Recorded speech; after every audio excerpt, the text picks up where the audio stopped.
Patrick Strange, the Nerds of Color. Hello, everyone. Hello, Bradford. Hello, Pinar. This is truly a pleasure. Thank you for allowing us to participate as journalists in that amazing press conference and sharing the background in regards to us again. I absolutely loved it. Absolutely adored it. It's hard for me to do this interview because I'm just gonna gush the whole time, and because it hit every note. Pun intended. It hit every note. You could just expand upon what we learned a little bit more from the press conference. What was like the first steps that you all individually took once you signed on to get the ball rolling and making this a reality? For me, it was finding the themes and the general instrumentation and, the era, and so what were we going to do, what were we going to do, kind of a disco-ish kind of thing, or funk or jazz and soul, and figuring out that happy medium and paying homage to that era but still making it modern, and incorporating the orchestra and everything. So it was finding that map in the beginning and the thematic world that we wanted to live in. And then afterwards, it was just constant inspiration, getting the animation and seeing it evolve, and then just fine tuning all the way to the very end. I love it. As a musician, do you recall maybe the first beat or the tempo that first came to you in the process of the score for this at all? I missed the beginning, the very beginning. Do you recall the first beat or the first, I don't know, the tone and coming up with a soundtrack that started you on the journey on this? Usually, yeah, I try to. It usually comes from okay, what's the feel, what's the groove? That kind of came first, but we've kind of fine tuned it over time. But the theme was important. I remember coming up with the theme, and because that carries us through, and also finding the instruments, because their dialogue does happen through music. So it was important to make sure, okay, what's Dot's instrument, what's Art's instrument, and how do they communicate that way? So those were the main things. And then afterwards, it was just kind of fine tuning. Awesome. Brad, again, thank you so much for what you're doing with this. Can you expand as well? You bet. Thanks for the question. My answer is gonna be a little probably different than you expect, but the first thing I did when I learned I was getting on this project is ask Zach to go to dinner. So Zach and I had worked on Big Hero 6 together. He was the animation supervisor, head of animation, and I was the associate producer under Roy Conley as producer. And I had recognized that in that moment, on that journey of that film, that Zach had a talent that I would love to work with him in the future. So I actually had met with him several times prior to getting this opportunity to say, hey, I really want to do a movie with you one day. So when I found out, when the studio told us you're going to be working with Zach, I said, let's go to dinner and you tell me about your project and your vision. Because at that moment in time, he was still very early on in the conceptual phase, and I just wanted to hear about it. So we went and had a lovely dinner and talked about a lot of what you heard in that pitch that Zach shared about the inspiration, what the vision was. I think Keone and Mari might have even come up in that conversation initially.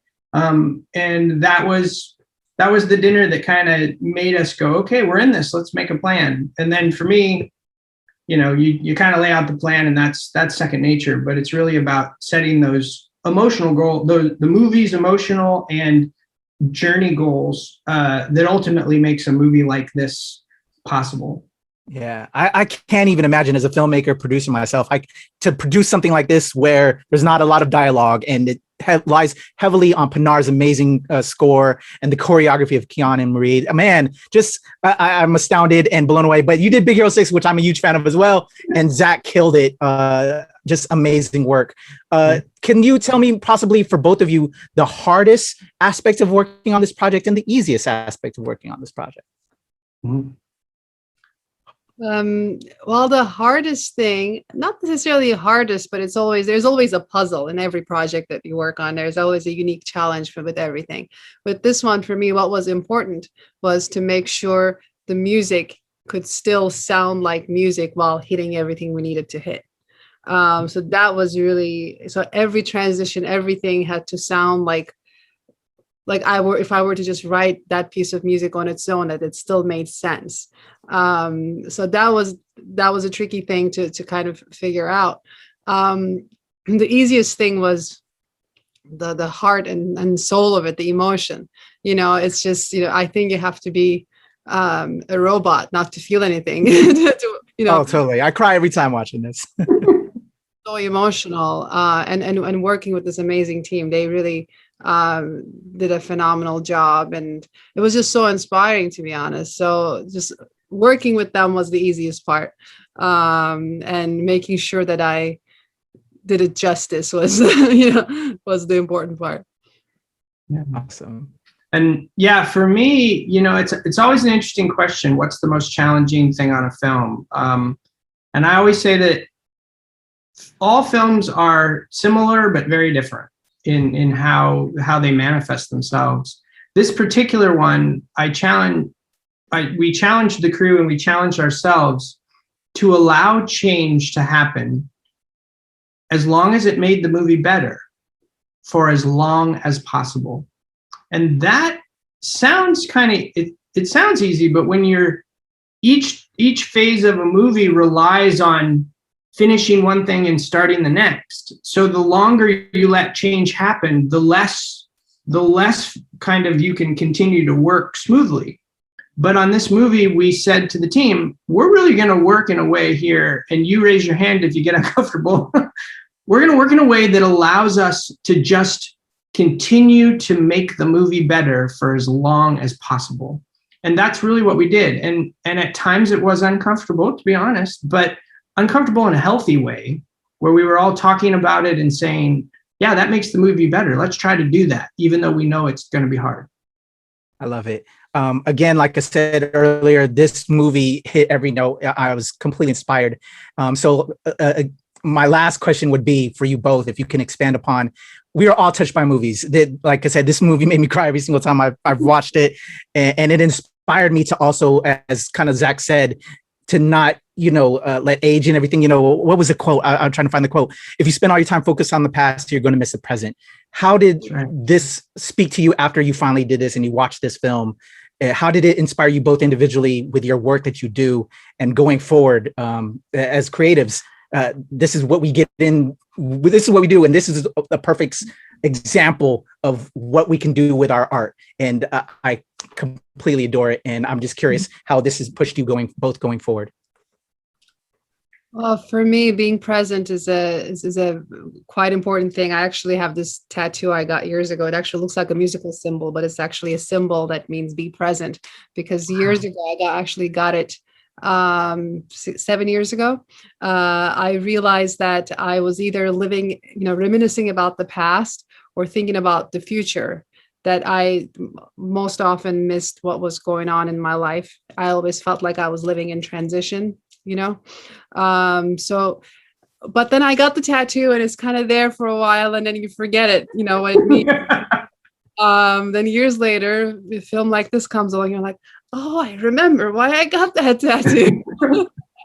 And just really noticing everything, and knowing that life is happening right now. Right now, I'm talking to you both, and this is the moment, this is the air I'm breathing, and really noticing and being grateful for it all. And love, I think it's just made me feel like, oh, that kind of love is just so beautiful to be able to grow all this. It's a privilege and it's a gift to be able to live to that age. And there's so many little messages in this film of love that it's just always inspiring every time I watch it. Yeah, I agree with Pinar. Thank you for sharing that about your tattoo. I think that's beautiful. I continually focus on being present and listening and understanding as well. This particular movie, when I watch it, Patrick, just like you, and I've been on the journey, I still cry. So it is that combination of all those magical things that bring the alchemy together to make it do that. And we're lucky enough to have all participated in it. And it really reminds me to be present and to care about my parents. I've always cared about my parents, but now they're aging. They're getting up there, and you know, it's hugging them and loving them and watching them sit on the couch and watch TV, and they're just so cute. You know, it's just really just spending the time with each other and staying movement, you know, staying dancing your life. You know, I started saying, may the dance be with you. So that's kind of my little catchphrase now, that I made up on the movie that I have continued in my life. Yeah. Well, Bradford, Pinar, I am on behalf of all the fans and myself. Thank you so much for this piece of art, and I'm honored to have this pleasure to speak with you both. Again, this was so amazing, and I love it. And yeah, this was amazing. Thank you so much. Thank you. Appreciate it. We're grateful for your time too. So thank you very much, Patrick. You take care. No worries. Thank you, guys.